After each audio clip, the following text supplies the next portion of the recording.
내가 살아가는 이유는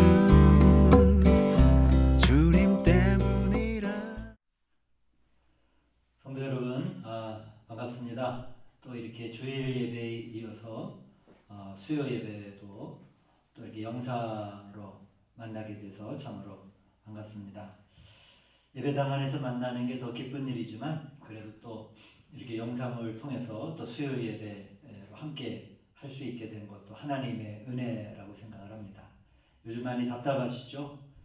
가정에서도 또 우리 어린아이들이 많이 답답해할 터인데 좋은 시간을 어떻게 보낼까 잘 고민해 보시고, 이왕 이렇게 시간들과 환경이 주어진 거니까 그 안에서 또 이 사순절 기간에 좋은 영성 훈련의 길들을 잘 발견하시고, 그래서 이 사순절을 살아가시는 우리 성도님들 되시기를 바랍니다.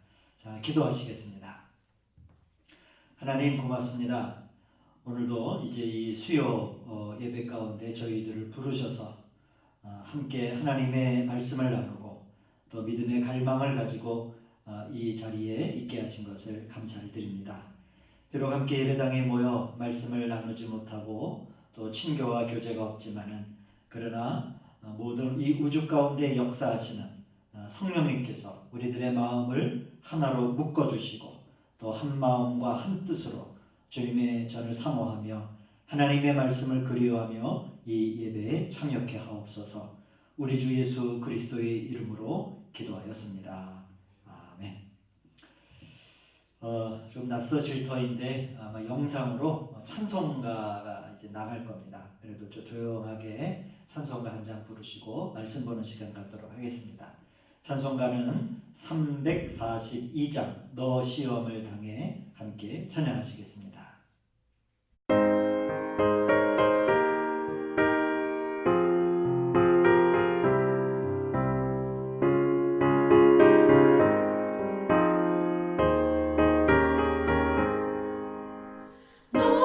시험을 당해 죄 짓지 말고 너 용기를 다해 못 물리치라. 너 시험을 이겨 새 힘을 얻고 주 예수를 믿어 늘 승리하라. 우리 구주의 힘과 그의 위로를 빌라.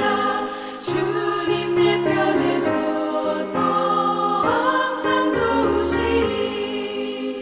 내 친구를 삼가 잘 선택하고 너를 삼가 늘 조심하라.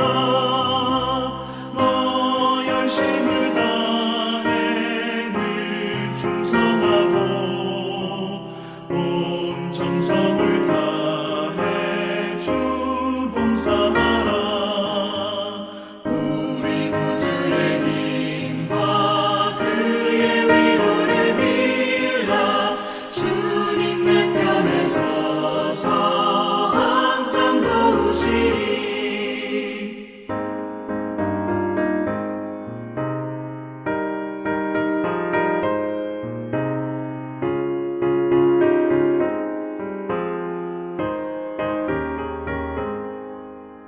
자리 되는 자는 상 받으리니 너 낙심치 말고 늘 전진하라. 내 구세주 예수 힘 주시리니 주 예수를 믿어 늘 승리하라. 우리 구주의 힘과 그의 위로를 빌라. 주님 내 편에 서서 항상 도우시리.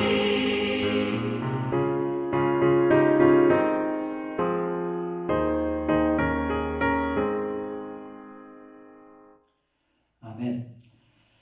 자, 오늘 우리가 읽을 하나님의 말씀은 에베소서 2장 1절에서 7절까지의 말씀입니다. 에베소서 2장 1절에서 7절. 제가 혹시 직장이나 이런 데서 들으시는 분들을 위해서 제가 새번역 성경으로 읽어 드릴 터이니까 개역개정으로 집에서 보시고 또 새번역으로 한번 여러분 오늘 본문 말씀을 잘 들어보십시오.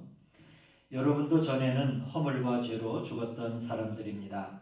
그때 여러분은 허물과 죄 가운데서 이 세상의 풍조를 따라 살고 공중의 권세를 잡은 통치자 곧 지금 불순종의 자식들 가운데서 작용하는 영을 따라 살았습니다. 우리도 모두 전에는 그들 가운데서 육신의 정욕대로 살고 육신과 마음이 원하는 대로 행했으며 나머지 사람들과 마찬가지로 날 때부터 진노의 자식이었습니다.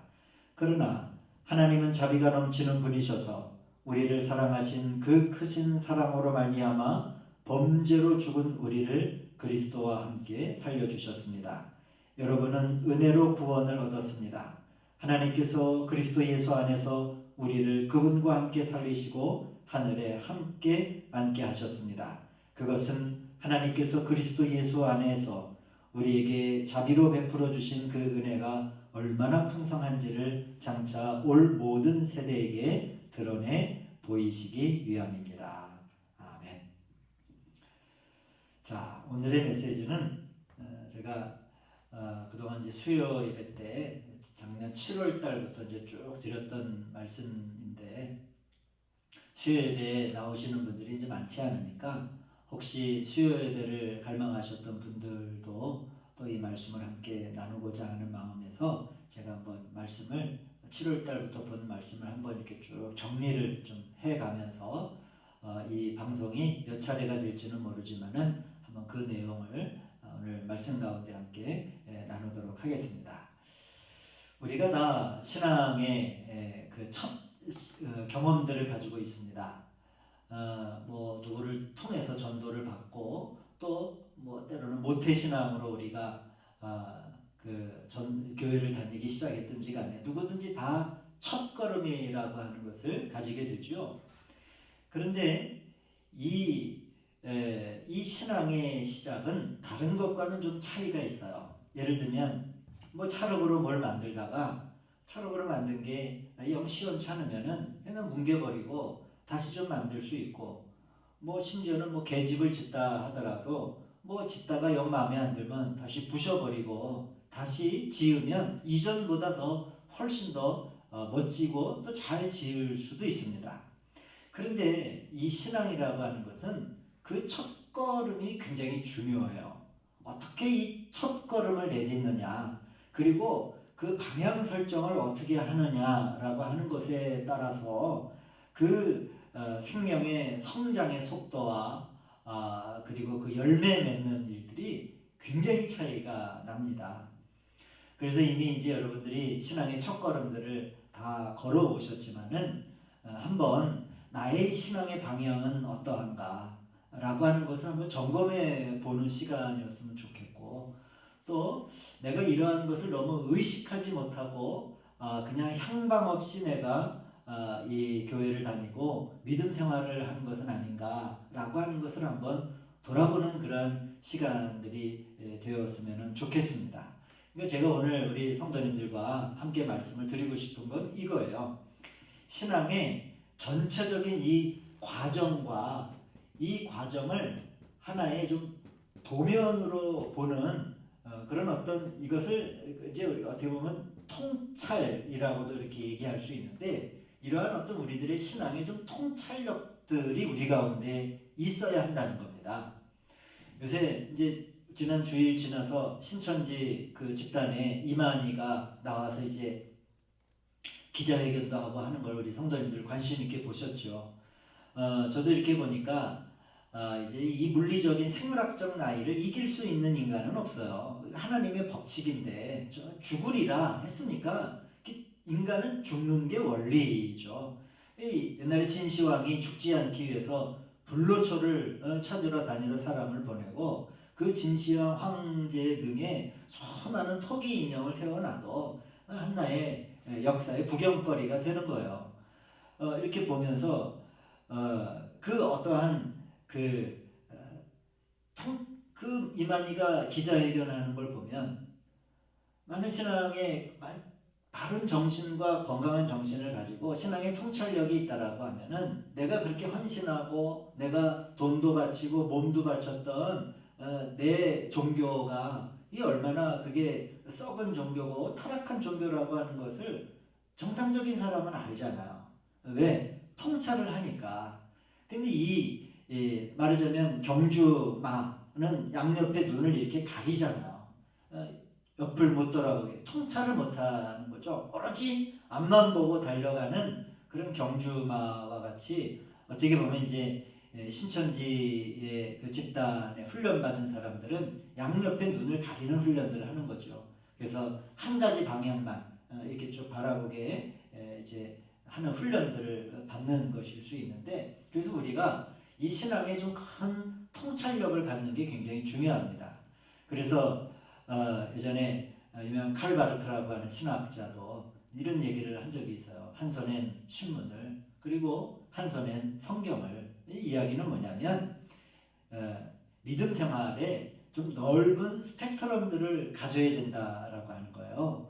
오로지 이렇게 자기 앞만 보고 자기 것만 이렇게 보는 것이 아니라 좀 하나님의 말씀이 이 우주 가운데 얼마나 편만한데 그것들을 바라보면 신앙의 성장 속도가 더 빠르고 또 더 좋은 열매를 맺을 수 있는 그런 참 좋은 생명나무가 비로소 되는 것 아니겠습니까? 제가 오늘 우리 성도님들과 말씀 나누고 싶은 건 바로 그 부분이에요. 그래서 자, 제가 이제 출발에 대해서 말씀드렸잖아요.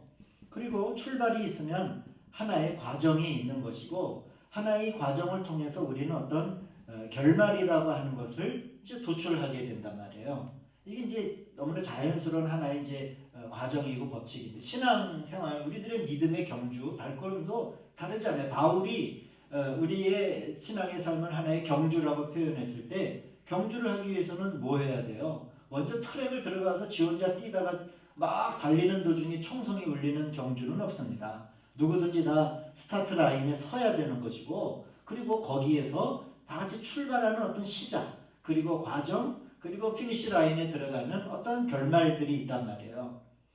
사도 바울이 우리의 믿음의 하나의 그 삶의 모습을 경주라고 표현했으면 그 말씀을 그대로 받아들이는 게 필요해요. 나는 출발선에 선 사람인가? 아니면 나는 지금 달리고 있는데 어디쯤 달리고 있는가? 바울은 최선을 다해서 열심을 다해서 경주를 했다고 했는데, 나는 지금 경주를 하다가 선 사람인가? 아니면 거꾸로 돌아가고 있는가? 아니면 걷고 있는가? 아니면 사도 바울과 같이 정말 열심히 달리고 있는가? 이런 것들을 우리가 한번 이렇게 돌아보는 거 어렵지 않으면서도 아주 좋은 결과를 내지 않겠습니까? 자, 우리가 이 신앙의 출발이라고 하는 부분을 제가 이제 오늘 성도님들과 함께 말씀을 드릴 터인데, 이제 오늘 우리가 읽은 이 에베소서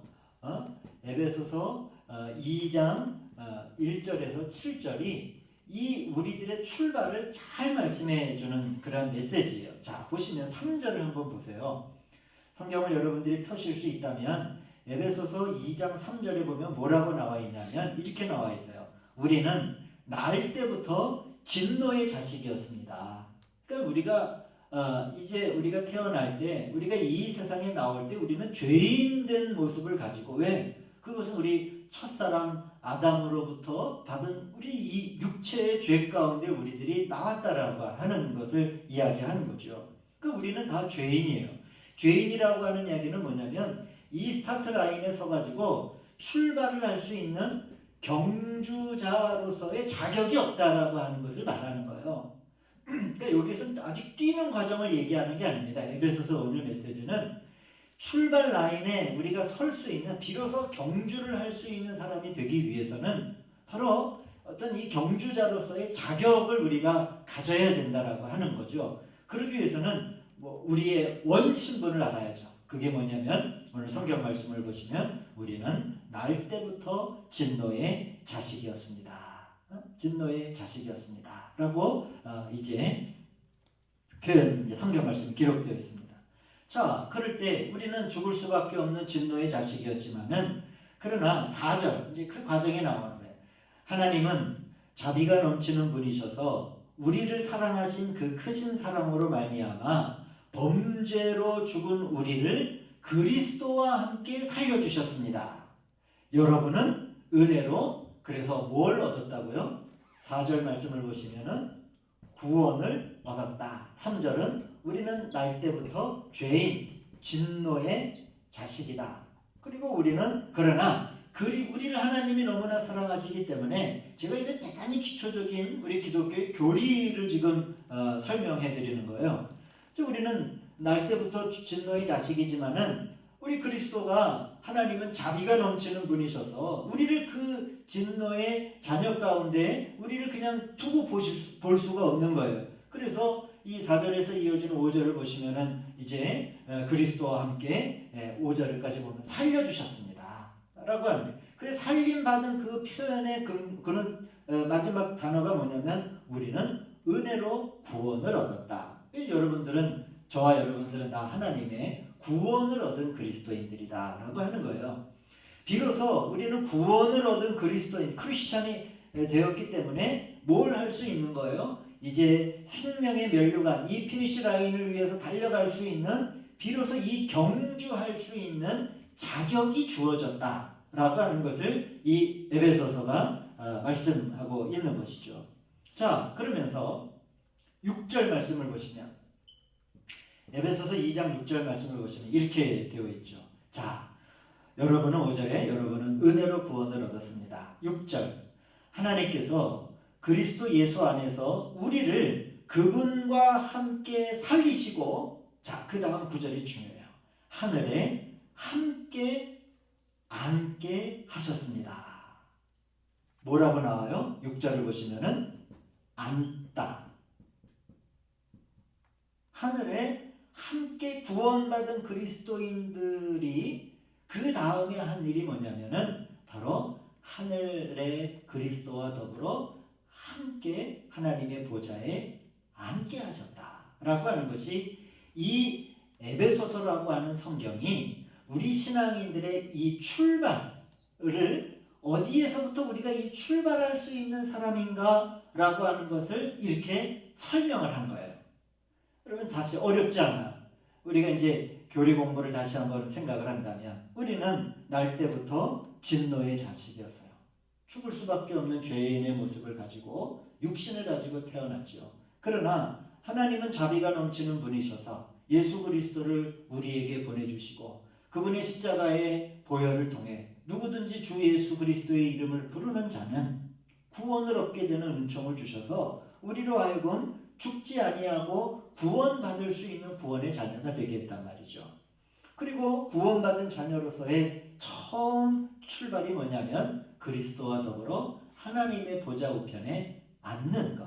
이것이 바로 이제 우리들의 이 출발을 이 세 단계로 오늘 에베소 말씀은 설명을 하는 거예요.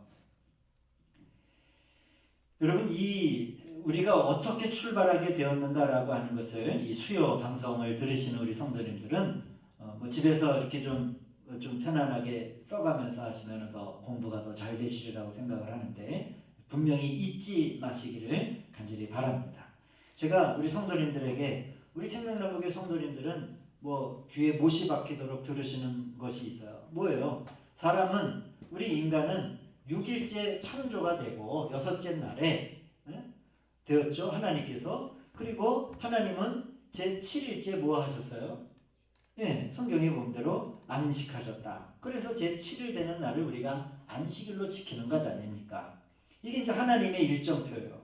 그러면 사람의 일정표는 이전에 5일째까지는 사람은 아무런 공로가 없어요. 관여한 바도 없고 참견할 일도 없고 다 하나님이 하신 일이니까. 그러니까 사람의 시간은 어디서부터 시작이 돼요? 하나님의 시간은 첫째 날부터 시작하지만은 사람의 시간은 6째 날 창조된 그때부터 사람의 시간이 시작이 되는 거예요. 그런데 6째 날은 무엇을 우리가 사람이 했다라고 하는 표현이 없어요. 그냥 우리는 6째 날에 하나님이 그 코에 생기를 넣으셔서 하나님이 우리를 지으신 날이에요.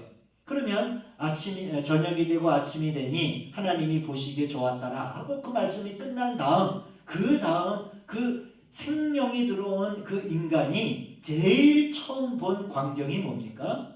그 광경이 바로 하나님이 안식하는 장면을 본 거예요. 그리고 본 것만이 아니라 그 사람의 제일 일곱째 날에 하는 일이 뭐예요? 하나님의 안식에 함께 참여하는 것, 이것이 지음받은 인간의 가장 첫 번째 일이라고 하는 거예요. 여기서부터 우리 신앙인의 시작이 있는 거예요. 그러니까 우리들의 시작은 창세기에서도 그렇고 오늘 에베소서에서도 말씀하듯이 다른 게 아니에요. 무엇 한다고요? 하나님의 보좌 우편에 앉는 거. 창세기 표현대로 얘기하자면은 뭐라고요? 하나님의 안식에 참여하는 것. 이것이 저와 여러분들의 이 믿음 생활에 있어서 가장 처음이어야 돼요. 제가 믿음 생활의 처음이라고 하니까 내가 30년 전에 예수 믿었는데 내가 다시 30년 전으로 돌아갈 수도 없고 목사님 그러면 어떻게 합니까? 나는 이제 끝난 겁니까? 여러분 제가 지금 이 말씀드리는 믿음 생활의 시작이라고 하는 것은 우리 인생의 시간을 두고 뭐 30년 전, 뭐 20년 전의 시작일 수도 있지만은 오늘 내가 아침에 일어나서 딱 그리스도인으로 살아가는 게 여러분 시작이잖아요. 그리고 더 짧게 얘기하자면은 내가 뭔가를 결정하고 내가 뭔가를 판단하고 내가 뭔가를 말하고 내가 뭔가를 행하고자 할 때 우리는 그리스도인으로서의 어떤 시작을 갖게 되는 거니까 이 시작이라고 하는 것이 넓게 보면 우리 인생의 전체를 얘기할 수도 있지만은 이 시작은 한 달이 될 수도 있고 또 일주일이 될 수도 있고 하루가 될 수도 있고 아니면 짧은 어떤 순간이 될 수도 있다라고 하는 거예요. 바로 이제 그런 의미에서 뭐 30년 전에 내가 예수 믿기 시작했는데 나는 틀렸어. 뭐 성도님들 그렇게 생각하지 마시고 이 말씀을 어떻게 적용할 것인가 라고 한번 그렇게 잘 생각해 보시면 매일매일이 우리들의 시작이 될 수 있는 겁니다. 그래서 이제 하나님 앞에 우리가 이전에는 죄인이었고 그렇지만은 우리가 구원 얻은 자요 그리고 그분의 보좌에 앉는 것, 안식하는 것이 이제 그 우리들의 신앙의 출발이고 시작이다라고 하는 그런 말씀을 이제 나누게 되었습니다. 제가 왜 이 말씀을 드리냐면 이 순서가 자연적으로 모든 성도에게 크게 애쓰지 않아도 적용이 되면 성경에서 구태여 이런 얘기를 할 필요도 없을 거예요. 저도 말씀드리지 않을 거고. 그런데 대개 많은 그리스도인들이 이러한 시작을 갖지 않으니까 이러한 시작을 갖지 않음으로 인해서 신앙생활에 열매가 없고 신앙생활에 성장을 스스로 누리지 못하니까 제가 오늘 성도님들과 또 이런 말씀을 나누는 거죠. 그래서 먼저 하나님 보좌 우편에 앉으려고 하지 않고 안식하려고 하지 않고 먼저 자기 자신이 뭔가 이루려고 하는 그걸 통해서 실패한다라고 하는 거죠. 구약성경에서 그 실패의 대표적인 것을 보면 뭐로 볼 수 있냐면 우리 여호수아서의 말씀을 우리가 볼 수 있어요. 여호수아서 7장 1절에서 7절까지를 한번 보십시오.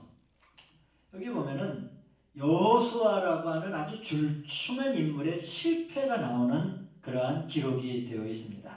자, 여호수아는 이제 모세 다음에 이스라엘 민족을 이끄는 지도자가 됐는데, 자, 여호수아가 이 가나안 땅에 들어가서 제일 처음 만난 그러한 도성이 바로 여리고라고 하는 그러한 도성이에요. 근데 여러분 우리가 잘 알다시피 이 거대한 도성인 이 여리고라고 하는 성이 어떻게 무너졌는지를 우리 뭐 성도님들 잘 알고 계실 거예요. 어떻게 보면 그렇게 극적으로 뭐 조금이라도 좀 성경에 야 너희들이 좀 창도 준비하고 좀 진영을 좀 12진영으로 잘 짜고 뭐 좀 돌도도 준비하고 이런 말이 조금이라도 좀 들어가는 것이 보통 상식적일 터인데 이 여호수아서의 이 여리고성을 함락하는 것을 보면 너무 이렇게 시적이지 않아요? 너무 아름답지 않습니까? 야, 아무것도 하지 말고 뭐 하라고요? 그냥 침묵으로 그 성을 돌다가 때가 되면 소리를 질러. 그때 이스라엘 백성들이 한 일은 딱 하나예요. 뭐예요? 그 하나님의 말씀을 전적으로 받아들이고 그 말씀을 전적으로 먹은 거죠. 쓰는 말씀을 전적으로 믿고 이스라엘 백성들이 어떠한 노력의 여하가 없는 거예요. 거기에는 그냥 그 교회를 앞세우고 매일매일 그 도성을 도는 일, 거기에는 어떤 인간의 뛰어난 지도력이 필요한 것도 아니고 누구의 계략과 어떤 정책이나 뭐 이런 힘이나 재물이나 이런 게 필요한 게 아니잖아요. 하나님의 말씀에 전적으로 순종, 그냥 그 자리에 머무는 것, 하나님의 말씀 안에 머무는 안식이 있을 때 뭐가 됩니까? 여리고성이 무너지게 되잖아요. 그런데 이제 그런 경험을 한 여호수아와 이스라엘 백성들이 이 여호수아서 7장 1절을 보시면은 아이성이라고 하는 조그마한 도성에서 이제 어떻게 됩니까? 36명이 오히려 죽임을 당하는, 그 쫓김을 당하는 전쟁에서 패하게 되는 거예요. 여리고성이, 말하자면 여리고성이 이러한 10배라고 하면은 아이성이라고 하는 것은 여기에 10분의 1도 안 되는 조그마한 규모의 도성이에요. 10개를 했는데 왜 이 한 개를 못하냔 말이에요. 당연히 우리의 상식 가운데는. 그러나 보십시오. 이 성경 말씀은 그것을 정확하게 기록하고 있어요. 자, 예전에 이 여리고성 안에서도 여리고성이 아니죠. 이 여호수아가 정탐꾼을 보낸 적이 있어요. 그러나 하나님의 경륜에 따라 이 여리고에서 하나님의 정탐꾼을 보냈지만은 거기에서는 전쟁을 하려고 보낸 게 아니에요. 누구를 얻기 위해서? 그 안에 돕는 이 라합을 얻기 위해서 정탐꾼을 보낸 거예요. 그런데 이 아이성에서도 똑같은 방식을 사용하는데 여기에서는 이 아이에서 이들은 주님과 안식하는 법을 잃어요. 그리고 그 매번의 출발을 안식으로 갖지 아니하고 자기의 의식과 능력 안에서 무엇인가를 해보려고 하는 주님의 인재를 잃었기 때문에 여호수아는 전쟁을 위해서 정탐꾼들을 보냅니다. 이게 여호수아서 7장 2절의 말씀이에요. 그래서 정탐꾼들이 돌아오죠. 여호수아에게 보고를 해요. 뭐라고 보고를 합니까? 여기에는 대적이 얼마 되지 않으므로 성경 말씀 그대로예요. 다 우리가 갈 필요가 없으니 2-3천 명만 갑시다. 2-3천 명만 갑시다. 충분하다라고 왜? 열을 했으니까 하나를 왜 못해요? 2-3천 명만 올라가 아이를 칩시다. 결국 이 출발이 잘못된 거죠. 하나님 여리고에서의 승리라고 하는 그 열매는 하나님의 말씀 안에 안식했을 때, 그대로 그 말씀에 순종하고 그 말씀에 머물렀을 때, 앉았을 때 일어난 승리란 말이에요. 그러면 아이성도 똑같은 출발을 가져야 되는 거예요. 그 앞에 하나님의 말씀 앞에 머물러. 그러나 그러지 않아요. 그 순서를 이 아이성에서는 여호수아가 순서를 어깁니다. 자, 그래? 하나님의 말씀과 계시를 듣지 않고 들으려고 하지 않고 머무르려고 하지 아니하고 우리가 하자. 우리가 무엇인가를 한번 해보자 하는 그러한 이제 시작을 갖지요. 시작이 틀려요. 여리고서의 시작과 아이성의 시작은 달라요. 결과적으로 어떻습니까? 이제 이스라엘 사람들이 36명이 죽임을 당하고 그때 여호수아가 무엇이 잘못되었는지를 깨닫게 돼요. 그래서 여호수아는 슬퍼하면서 옷을 찢고 주님의 교회 앞에서 얼굴을 땅에 대고 엎드려서 저녁 때까지 있었다라고 하는 거예요. 여러분 여기서 중요한 단어가 하나가 나오는데 옷을 찢다요. 여호수아 자기 옷을 찢어요. 하여튼 뭐 여러 가지로 우리가 생각할 수 있지만 저는 이 말씀을 묵상할 때 옷을 찢는다라고 하는 행위가 회개 행위로 구약 성경 보면 여러 군데 나오는데 이 옷이라고 하는 것은 우리 사람의 자랑을 얘기하는 거예요. 예를 들면 제가 이렇게 설교 말씀을 전할 때는 이렇게 양복을 이렇게 이제 하나를 입잖아요. 저 어디 뭐 등산을 가는 데는 저 이러고 북한산 가고 그러면은 아마 많은 사람들이 저를 쳐다볼 거예요. 뭐 이상한 짓 하러 왔나? 마찬가지예요. 옷이라고 하는 것은 나의 의식의 표현이고 나의 어떤 의지와 자기의 계획의 표현이에요. 저는 그렇게 생각을 합니다. 옷을 찢는다라고 하는 것은 구약에서 대표적으로 자기의 의식들, 내가 무엇인가를 행하고자 하고 내가 설계했던, 내가 의지를 가졌던 그것들을 부숴버린다라고 하는, 내 자신의 계획을 내려놓는 거죠. 그리고 뭐 해요? 옷을 찢은 다음에 어디에 머물러요? 하나님의 궤 앞에, 하나님의 궤 앞에 엎드려. 하나님의 궤가 뭐예요? 바로 지성소 안에 있었던 하나님의 임재가 있는 자리죠. 하나님의 보좌예요.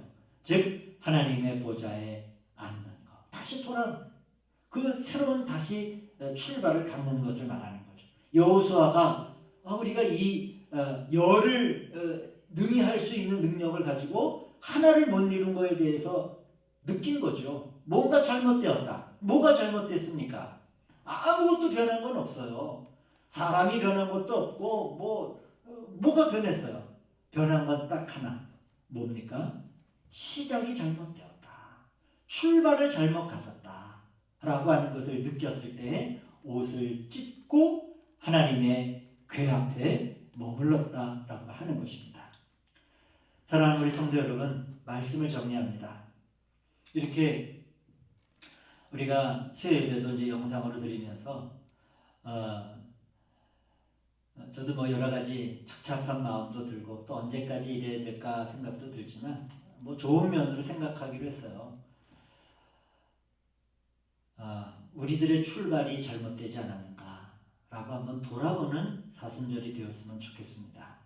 우리가 이제 한면으로는 신천지라고 하는 저도 요새 막 생각만 하면은 분하기도 하고 막 화도 좀 나기도 하고, 그러나 한면으로는 그러한 토양을 깔아놓은 뭐 우리가 다 책임이 있다라고 하는 건 아니지만 돌아본다면 우리에게 유익이 있다면 우리들의 신앙 또 우리들의 이 현재의 교회들은 정말 그 출발을 여리고성을 무너뜨릴 때와 같은 출발을 가지고 있었는지, 아니면 아이성 앞에 마주한 이스라엘 백성과 같은 출발을 가졌는지 우리가 한번 돌아보는 그런 사순절, 그런 시간으로 우리가 좀, 요새는 사람도 많이 못 만나시죠. 집안에서 이렇게 많이 계실 때 나의 믿음의 출발은 어땠는가? 여리고와 같은 출발이었는가? 아이성과 같은 출발이었는가? 한번 이렇게 묵상해 보시면은 또 나름대로 좋은 또 신앙의 기회들이 되리라고 생각을 합니다. 그렇게 묵상을 해 보시면서 우리에게는 하나님이 여리고만이 아니라 그보다 더 큰 일을 할 수 있는 능력을 우리에게 주셨어요. 생명나무 교회도 주시고 우리 한국교회에 주셨는데, 그러나 우리는 지금 아이라고 하는 아이성과 같은 조그마한 일 앞에 우리가 좀 쩔쩔매고 있는 그런 형편이고 형국일 수도 있는 것 같아요. 한번 돌아보면서 하나님, 다시 여리고성을 무너뜨릴 수 있는, 그보다 더 큰 일을 할 수 있는 능력을 우리 가운데 주셨음을 우리가 다시 기억하면서, 하나님, 우리의 잘못된 출발이 있다고 하면 이 사순절 기간에 하나님, 내 옷을 내가 찢겠습니다. 내 옷을 찢으며 내 의지와 내가 가졌던 계획과 내 자랑들이 얼마나 하나님 앞에서 헛된 것들이었는가 라고 하는 것을 돌아보며 다시 하나님의 창조 질서 안에 있는 그 순서들, 그 출발들을 가져서 여리고를 무너뜨린 것보다 더 훨씬 더 큰 그런 놀라운 일들을 우리 교회가 감당하고, 우리 성도님들 개인이 다 하나님의 성전이라고 했으니까 우리 성도님들이 여러분의 삶의 자리에서 감당하고, 그렇게 이 사순절을 우리 사순절 첫 번째 수요일인데 그렇게 보내는 시간들이 됐으면 좋겠습니다. 기도하시겠습니다. 하나님, 이렇게 영상을 통해 또 이렇게 말씀을 나누고 성령님의 하나 되게 하심을 느끼게 하시니 감사를 드립니다. 우리 믿음의 출발들을 하나님, 저희들이 잘 가지게 하시고 하나님, 장성한 그리스도인으로 서게 하여 주시옵소서. 이제 학생들 개학이 뒤로 많이 미뤄졌습니다. 하나님 그 미루어진 기간 안에 이 바이러스의 확산을 하나님께서 다스려 주시고 우리 어린 자녀들이 학교에서 마음껏 뛰고 공부할 수 있도록 봄꽃과도 같은 마음으로 이 새봄을 맞이할 수 있는 은혜를 허락하여 주시옵소서. 우리 가운데 함께 하실 하나님을 찬양하며 예수님의 이름으로 기도하였습니다. 아멘. 광고를 좀 드리겠습니다. 그 첫째는 이번 주일 아마 금요일이나 또 토요일에도 안내가 되겠지만은 이번 주일 예배도 그 온라인 실시간 예배로 드리도록 하겠습니다. 그런데 좀 차이가 있다면 우리 이제 김포에서도 이제 아직 한 주간 동안 더 확진자가 나오지 않고 또 그런 상태니까 또 너무 우리가 뭐 이것에 대해서 두려워하지 마시고 지난주에는 우리 장로님들하고 또 우리 권사님 또 우리 몇 분들 나오셔서 예배를 드렸는데 이번에는 좀 가까이 계시거나 또 이렇게 교회 집에서 또 예배하기보다는 또 예배당에서 예배하기로 원하시는 분은 좀 이렇게 마스크를 끼고 뜨문 이렇게 앉아 계셔서 예배를 좀 드려도 좋을 것 같아요. 지난주는 제가 이제 우리 장로님들만 초청을 했는데 권사님들이 나오시긴 했지만은 이번 주에는 혹시 이렇게 좀 가능한 분들은 또 이렇게 함께 나오셔서 또 함께 예배를 해도 좋겠다 그런 생각이 듭니다. 하여튼 온라인 실시간 예배를 드립니다. 몇몇 성도님들이 우리 애들하고 예배를 드려서 좋아요. 뭐 어떻게 해서 좋아요. 근데 너무 좋아하지 마세요. 이 예배 예, 그래도 같이 모여서 예배하는 게 하나님 보시기엔 더 좋지요. 뭐 병상에 계신 분들이나 어디 출장을 가거나 해외에 가거나 그러면 뭐 할 수 없지만은 너무 이 온라인 예배 또 좋아하지 마시고 저도 이렇게 악기 반주도 없고 이러니까 예배 드리는데 막 이렇게 힘이 나지 않아요. 그래서 하여튼간 뭐 오래 가지는 않을 테니까 이번 주는 하여튼 온라인 예배로 드리는 것 알고 계시고 또 다른 어떠한 광고가 이제 우리 카톡이나 문자로 지금은 그렇게밖에 소통이 되지 않으니까 그렇게 나갈 테니까 카톡 보시면 주중에는 제가 매일 그 사순절 함께 받는 편지를 제가 매일 쓰고 있습니다. 그리고 또 사순절 묵상 자료집이 나가잖아요. 우리 2개의 성경 구절을 매일매일 새벽 기도에 삼으셔서 잘 이용하시고 교회에서 또 이렇게 제공하는 신앙생활의 안내를 잘 받으시기 바랍니다. 다 함께 주기도문 하시면서 우리 예배 마치도록 하겠습니다. 하늘에 계신 우리 아버지여 이름이 거룩히 여김을 받으시오며 나라가 임하옵시며 뜻이 하늘에서 이루어진 것 같이 땅에서도 이루어지이다. 오늘날 우리에게 일용할 양식을 주시옵고 우리가 우리에게 죄 지은 자를 사하여 준 것 같이 우리 죄를 사하여 주시옵고 우리를 시험에 들게 하지 마시옵고 다만 악에서 구하시옵소서. 나라와 권세와 영광이 아버지께 영원히 있사옵나이다.